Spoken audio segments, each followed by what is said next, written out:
இப்போ பார்த்தீங்கன்னா, இசைவாணின்றவங்க வந்து ஐயப்பனை பத்தி தப்பு தப்பா படிக்கிறாங்க. சரிங்களா? அதாவது ஐயப்பன பத்தி தப்பா பாடியக்கூடிய இசைவாணி வந்து கிறிஸ்டின் மதத்தையோ, இல்ல இஸ்லாம் மதத்தையோ வந்து தப்பா பாடுறதில்ல.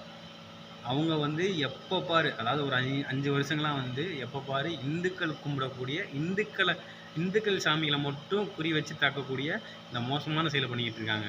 நான் என்ன சொல்றேன், எல்லா கடவுளும் அவங்கவங்களுக்கு முக்கியம். அவங்கவங்களோட நம்பிக்கை அது அவங்கவங்களுக்கு அது வந்து முக்கியம். சரிங்களா? அதாவது ஒருத்தவங்களுக்கு ஃபேவரா நடந்துக்கணுங்கிறதுக்காக ஒருத்தவங்கள வந்து நீங்க வந்து காயப்படுத்தாதீங்க. சரிங்களா? பணம் வாங்கிட்டோ, இல்ல வேற ஏதாவது அவங்கள்ட்ட வந்து பொருள் உதவியோ, பண உதவியோ வாங்கிட்டு வந்து வயித்து பொழப்புக்காக வந்து இந்த மாரி கேவலமா பண்ணாதீங்க தயவு செஞ்சு.